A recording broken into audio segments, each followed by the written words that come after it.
अस्सलाम वालेकुम वरहमतुल्लाहि वबरकातुहू. Welcome to the another class, or in this video we are going to discuss a chapter from the book Understanding History for class 6, and that is chapter number 2, Ancient Egypt of Pharaohs. ठीक है, तो come to page number 6, and in this chapter we are going to discuss about the Egypt and the Feroze कि कैसे फ़ेरोज़ ने Egypt की जो civilisation थी वो कैसे रन करती थी, स्टार्टिंग कैसे हुई और फिर बाद में क्या चेंजेस आती गई. ठीक है, तो ये स्टोरी है, ये जो सारी बातें हैं ये हैं कुछ अराउंड 5000 ईयर्स पुरानी. अब टाइम का हम आइडिया कैसे लगाते हैं उसके लिए एक छोटी सी एग्जांपल है, वो ये कि हमारे प्यारे नबी हजूर अकरम सल्लल्लाहु अलैहि वसल्लम का ज़माना आज से 1400 ईयर्स पुराना था. ठीक है, तो 1400 यानी कितनी पुरानी बात है, 1400 ईयर्स. लेकिन ये आज जिस चैप्टर के बारे में हम पढ़ रहे हैं, इजिप्ट कब स्टार्ट हुई, ये कुछ अराउंड 5000 ईयर्स पुरानी बात है. ठीक है, और ये अगर मैं अम्बिया कराम से आपको बताऊं तो ये हज़रत मूसा अलैहिस्सलाम के टाइम की बात होगी. हज़रत यूसुफ़ के बाद का टाइम था ये. हज़रत यूसुफ़ का जब टाइम हुआ तो उसके बाद जो है यहाँ पे एंशिएंट इजिप्ट्स ने जो है वो रहना शुरू किया था. ठीक है, तो ये 5000 ईयर्स पहले की बात है. और ये जो एंशिएंट इजिप्ट की जो सिविलाइजेशन थी ये इन्होंने रहना शुरू किया था. ये सिविलाइजेशन एग्जिस्ट करती थी रिवर नाइल के अराउंड. ठीक है, जैसे आज हमारी इंडस वैली सिविलाइजेशन थी, लास्ट चैप्टर में हमने पढ़ा था ना, इंडस वैली सिविलाइजेशन थी, वो रिवर इंडस के अराउंड रह रही थी. बिल्कुल इसी तरह जो इजिप्शियंस थे, जो इजिप्ट के लोग थे, वो रिवर नाइल के अराउंड थे. अब रिवर नाइल जो है वो ऑलमोस्ट 4000 माइल्स तक है, लंबा है.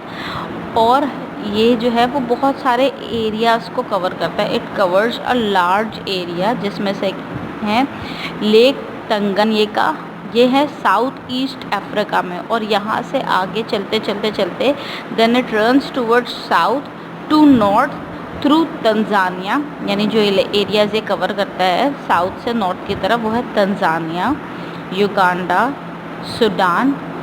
उसके बाद इन एरियाज़ को कवर करते करते ये ज्वाइन हो जाता है ब्लू नाइल में. ब्लू नाइल इसलिए क्योंकि यहाँ पर चूँकि वाटर के अंदर मिनरल्स डिफरेंट हो जाते हैं तो वाटर का कलर भी चेंज हो जाता है. तो अब इस एरिया में जब ये आता है तो इसका कलर ब्लू हो चुका होता है, तो इसको ब्लू नाइल बोलते हैं. तो ब्लू नाइल में ये लेक ताना के साथ ज्वाइन करता है जो कि इथोपिया में. ठीक है, अच्छा, the delta of the Nile is on the Mediterranean sea. ठीक है, मेडिटेरेनियन सी के साथ इसका डेल्टा है. और नाइल रिवर के बोथ साइड्स पर, यानी कि ईस्ट और वेस्ट बोथ साइड्स पर डेजर्ट्स भी हैं, लेकिन साथ साथ बहुत सारे फॉरेस्ट भी हैं, ग्रासलैंड्स भी हैं और हाईलैंड्स भी हैं. हाईलैंड्स माउंटेनियस रीजन्स को कहा जाता है. ठीक है, अब ये तो था वो एरिया जहाँ पे, यानी आपको मैंने नाइल की ये ज्योग्राफी बता दी कि नाइल रिवर जो है वो किस एरिया में था और इसकी ज्योग्राफी क्या थी, इसके अराउंड कौन कौन से कंट्रीज़ थे और कैसे कैसे ये रिवर फ्लो करता था और किन एरियाज़ को कवर करता था. अब थोड़ा सा आते हैं इम्पोर्टेंस के ऊपर कि रिवर नाइल की एक्चुअली क्या इम्पोर्टेंस थी. अच्छा, मैंने लास्ट चैप्टर में भी ये बात एक्सप्लेन की थी कि कोई भी सिविलाइजेशन हमेशा ऐसे एरियाज़ में आके रहना शुरू करती है जहाँ से वाटर करीब हो, फ्रेश वाटर अवेलेबल हो. द रीज़न इज़ कि सबसे पहला फ़ायदा उनको ये होता है, सबसे पहला एडवांटेज ये होता है कि उनको फर्टाइल सॉइल मिल जाती है और एग्रीकल्चर बहुत अच्छी हो जाती है. तो यही केस नाइल रिवर के साथ था कि जब स्प्रिंग आती थी तो जो उनके दोनों साइड पे जो माउंटेनियस रीजन्स थे, यहाँ से रिवर मतलब वाटर फ्लो होकर रिवर के अंदर आता था और रिवर जो है वो अच्छा ओवरफ्लो हो जाता था. और उसके बाद उसका सारा जो सराउंडिंग का एरिया था वो बिल्कुल फर्टाइल लैंड हो जाते थे और इजिप्शियंस को बहुत आसानी होती थी कि वो अपनी क्रॉप्स ग्रो करें.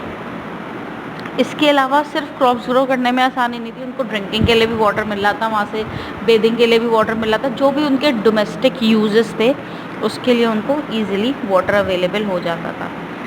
और इस वाटर की वजह से उनकी ट्रेड जो थी वो भी बहुत फ्लोरिश कर रही थी। ट्रेड कैसे फ्लोरिश कर रही थी? ट्रेड ऐसे फ्लोरिश कर रही थी कि इसी वाटर के ऊपर ये ट्रैवल करके एक शहर से दूसरी शहर अपने गुड्स लेकर जाते थे, और वहाँ पर जो एक सिटी में कोई चीज़ बनी वो उन्होंने दूसरी सिटी में जाके सेल कर दी। दूसरी सिटी में कोई चीज़ बनी तो वो पहली वाली सिटी में आके सेल कर दी। तो इनको वाटर के थ्रू ट्रैवलिंग भी इनके लिए बहुत आसान थी। अच्छा, इसके बाद एक बहुत मज़े की चीज़ जो रिवर नाइल के अराउंड थी वो ये थी कि आज जो हम पेपर यूज़ करते हैं, यानी जो कॉपीज़ में, नोटबुक्स में आपके पास वाइट कलर का पेपर होता है, ये एक्चुअली पेपर सबसे पहले इन्वेंट इजिप्शियंस ने ही किया था और ये इजिप्ट में ही इन्वेंट हुआ था। लेकिन ये जैसे आज हमारे पास होता है ना वाइट कलर का अच्छा सा पेपर, उस टाइम पे ये वाइट कलर का अच्छा सा पेपर नहीं होता था। उस टाइम पे ये कुछ ब्राउन कलर का पेपर होता था। और ये अभी असल में क्या था कि रिवर नाइल के अराउंड जो है वो एक प्लांट उगा करता था, ठीक है। ये एक रीड लाइक प्लांट था और इस प्लांट का नाम था पेपरस। तो ये पेपरस प्लांट के जो लीव्स थे ना, इसको ये लेते थे, इसको ये प्रोसेस करते थे और फिर इसको लिखने के काम में लाते थे। तो ये जो पेपर की इन्वेंशन सबसे पहले हुई है ना, एज इन पेपर को पेपर की फॉर्मेट में, यानी कुछ लिखने की फॉर्मेट में, कुछ राइट करने के फॉर्मेट में जो पेपर यूज़ होना स्टार्ट हुआ है वो सबसे पहले इजिप्शियंस ने किया है और इसी तरह पेपरस प्लांट के थ्रू ही किया है, ठीक है। और बाद में इन प्लांट्स को यूज़ करके पेपर भी बनाया जाने लगा, जो हमारे पास अभी अच्छा वाला वाइट कलर का पेपर होता है, ठीक है। इसके बाद ये रिवर बैंक्स जो है वो बिल्डिंग मटेरियल्स भी प्रोवाइड करते थे और इनकी वजह से कॉटन और फ्लैक्स भी बहुत अच्छी प्रोड्यूस हो रही थी। और कॉटन की वजह से जैसे फैब्रिक हमारे बनते हैं, लीलन है, कॉटन है, ये सारे फैब्रिक बहुत अच्छे बन रहे थे। और चूँकि ये रिवर इतना ज़्यादा अच्छा और इनके लिए बहुत एडवांटेजियस साबित हो रहा था, जिसकी वजह से उनका लाइफस्टाइल भी बहुत प्रॉस्पेरस हो रहा था, ठीक है। तो इनके यहाँ बहुत सारे जो है वो इजिप्शियंस ने बहुत सारे उनके जो है वो लोगों ने बहुत सारे शोबे अख्तियार कर लिए थे। जैसे कि कुछ लोग प्रीस्ट्स हो गए थे, कुछ स्क्राइब्स हो गए थे, कुछ क्राफ्ट्समैन बन गए थे, कुछ फार्मर्स हो गए थे, ठीक है। तो ये थी इम्पोर्टेंस रिवर नाइल की। अब हम डिस्कस करेंगे एडमिनिस्ट्रेशन की, कि इजिप्ट के अंदर एडमिनिस्ट्रेशन कैसी थी। तो जहाँ पर भी कोई सिविलाइजेशन होती है तो ऑब्वियसली कोई ना कोई उस सिविलाइजेशन को रूल ज़रूर कर रहा होता है, ठीक है। और जो रूलर होता है वही उस एरिया की एडमिनिस्ट्रेशन भी बनाता है। अच्छा, अब यहाँ पर सिचुएशन क्या थी कि इजिप्ट के अंदर जो लोग रूल किया करते थे उनका नाम होता था फ़ेरोज़। हमारे यहाँ एक बेसिक कॉन्सेप्ट है कि हम फ़ेरो या फ़िरौन उस एक शख्स को कहते हैं जिसका जो है वो जो पानी में गर्क हो गया, डूब के मर गया और अल्लाह ताला ने उसको अज़ाब दिया। नहीं, वो एक शख्स फ़िरौन नहीं था, बल्कि हर वो शख्स जिसने इजिप्ट पे हुकूमत की वो शख्स फ़ेरो था, ठीक है। अच्छा, तो इजिप्ट के रूलर्स को फ़ेरो कहा जाता था और यही फ़ेरो यहाँ पर रूल भी करते थे, ठीक है। अब यहाँ पर क्या था कि जिस तरह हमारे यहाँ होता है कि जो इजिप्शियन जैसे हमारे यहाँ कोई रूल कर रहा होता है तो वो रूल करता है, लेकिन जो सारी की सारी चीज़ें होती हैं वो कंट्री को बिलोंग करती हैं, ठीक है। किसी एक शख्स को बिलोंग नहीं करती, किसी एक शख्स की ओनरशिप नहीं होती, बल्कि पूरी कंट्री को बिलोंग करती हैं, वो सबके लिए होती हैं। लेकिन इजिप्ट में ऐसा नहीं था। जब फ़ेरो रूल करते थे तो पूरी की पूरी कंट्री में जो भी चीज़ें होती थी सबके ओनर ये फ़ेरोज़ हो जाते थे, ठीक है। और उनकी हेल्प करते थे पुलिस फोर्स और मिनिस्टर्स। इसके अलावा इन्होंने और भी गवर्नमेंट ऑफिशियल्स रखे थे और इन गवर्नमेंट ऑफिशियल्स के बाद इनके एक प्राइम मिनिस्टर या फिर वज़ीर भी हुआ करते थे। और इन प्राइम मिनिस्टर्स और वज़ीर का काम ये था कि ये रोज़ की सारी इन्फॉर्मेशन, यानी डेली बेसिस पर कंट्री के अंदर, इजिप्ट के अंदर जो कुछ भी हो रहा है उसकी सारी की सारी इन्फॉर्मेशन ये फ़ेरो को देते थे, और इसके अलावा ये वज़ीर ये भी काम करते थे, एज अ चीफ जस्टिस भी काम करते थे। यानी अगर किसी सिटी के अंदर लोअर कोर्ट के अंदर लोगों के प्रॉब्लम सॉल्व नहीं होते तो फिर लोग आते थे इनके पास, यानी चीफ जस्टिस या फिर वज़ीर के पास, और फिर अपने प्रॉब्लम्स इनसे डिस्कस करते थे और फिर ये लोग ये प्रॉब्लम सॉल्व करते थे। ऑल्दो इनमें से बहुत सारे बहुत क्रूअल भी थे और बहुत हार्श रूलर भी थे, लेकिन इनका जो जस्टिस वाला सिस्टम था वो अच्छा सिस्टम था। अच्छा, जो एंशियन इजिप्शियंस थे ना, ये किसी एक गॉड पे बिलीव नहीं करते थे, इनके बहुत सारे गॉड्स थे, यानी ये पॉलीथीस्ट थे। पॉलीथीस्ट का मतलब, पॉली का मतलब होता है मैनी और थीसिस का मतलब होता है बिलीवर्स इन गॉड। तो इनका कोई एक गॉड नहीं था, इनके बहुत सारे गॉड्स थे। ऑलमोस्ट कोई 2000 के अराउंड इनके जो है ना गॉड्स थे, जिनमें मेल्स भी थे और फीमेल्स भी थे। और इनके गॉड्स ऐसे होते थे कि इनके हेड्स जो है ना वो किसी एनिमल के होते थे और बॉडी जो है वो ह्यूमंस जैसी होती थी। और ये इन्होंने टेम्पल्स, और ये क्या करते थे कि कोई ह्यूमन, कोई इंसान नहीं होता था, ये भी ऐसे ही बुत बनाकर ही उनकी इबादत किया करते थे। तो यहाँ पर जो है वो डिफरेंट टेम्पल्स भी बनाए गए थे ताकि ये लोग वर्शिप कर सकें। इसके अलावा वही टेम्पल्स की जो स्पेस थी, वही टेम्पल्स का जो एरिया था, ये और दूसरे पर्पसेस के लिए भी इस्तेमाल करते थे, जैसे कि स्कूल्स, जैसे कि इनकी अगर कोई बड़ी गैदरिंग होती थी या बड़े फेस्टिवल्स होते थे तो ये यहाँ पर इसको, इन स्पेस को यूज़ किया करते थे। Now there is a heading known as hieroglyphs, जो आप अपनी बुक के अंदर देखेंगे पेज नंबर 7 पे। अब ये हायरोग्लिफ्स क्या है? हायरोग्लिफ्स को इनिशियली इजिप्शियंस कहते थे कि ये इनके गॉड की तरफ से वर्ड्स हैं, रिटन वर्ड्स, ठीक है। और ये इनिशियली इनके प्रीस्ट्स, यानी जो इनके, जैसे हमारे यहाँ इल्म देने वाले लोग होते हैं ना तबलीग में, जैसे लोग होते हैं मौलाना साहब होते हैं, जो उनके मज़हब के बारे में बताने वाले लोग, उनको कहा जाता है। जैसे हम अपने जो है वो, हम अपने जो मौलाना साहब होते हैं उनको बोलते हैं कि ये मौलाना साहब हैं या आलिम दीन है, इस तरह वो लोग उनको प्रीस्ट्स बोलते हैं। इंग्लिश में इन वर्ड को प्रीस्ट्स कहा जाता है, ठीक है। तो ये जो है वो हायरोग्लिफ्स इनिशियली सिर्फ प्रीस्ट्स यूज़ किया करते थे, क्योंकि इनका ये मानना था कि ये वर्ड्स फ्रॉम गॉड हैं, ठीक है। लेकिन इसके बाद क्या हुआ कि आहिस्ता आहिस्ता ये वर्ड्स इनकी आम लैंग्वेज में भी यूज़ होने लगे और इनको ये हायरोग्लिफ्स का नाम इन्होंने दिया।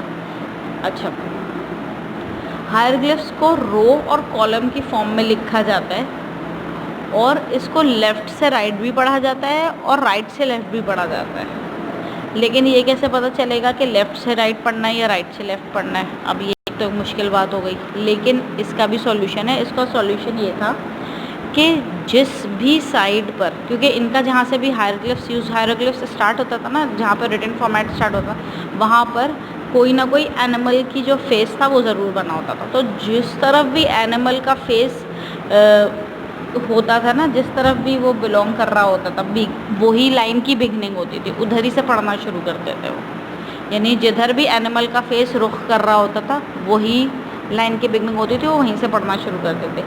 और फिर ये टेक्स्ट जो पढ़ा जाता था, इसमें पहले अपर सिंबल्स पढ़े जाते थे और फिर लोअर सिंबल्स पढ़े जाते थे। तो ये थी इनकी हायरोग्लिफ्स। अच्छा, इजिप्शियन सिविलाइजेशन जो है ना, ये हर चीज़ का रिकॉर्ड रखते थे और ये राइटिंग्स किया करते थे। सिर्फ पेपरस प्लांट इन्होंने नहीं यूज़ किया था, पेपरस पे तो लिखते ही लिखते थे, साथ में ये जो इनके टेम्पल्स थे ना, इनकी वॉल्स पे भी ये लिखते थे। लेकिन बाद में, क्योंकि हायरोग्लिफ्स तो पूरी सिंबल्स वाली लैंग्वेज थी, ठीक है, ये हायरोग्लिफ्स में जो है वो सिर्फ सिंबल्स ही थे सारे, तो इनको लिखना बहुत मुश्किल काम हो गया था। तो फिर बाद में इन्होंने अपनी एक और लैंग्वेज निकाली जिसको ये बोलते थे डेमोटिक लैंग्वेज। अब डेमोटिक ये वो लैंग्वेज थी जो ये बोला करते थे। बाद में इन्होंने डिफरेंट चीज़ें, डिफरेंट टेक्निक्स यूज़ करके इस लैंग्वेज को लिखना भी शुरू कर दिया। तो इनकी बाद में जो रिटन फॉर्मेट थी वो चेंज होकर डेमोटिक पे हो गई।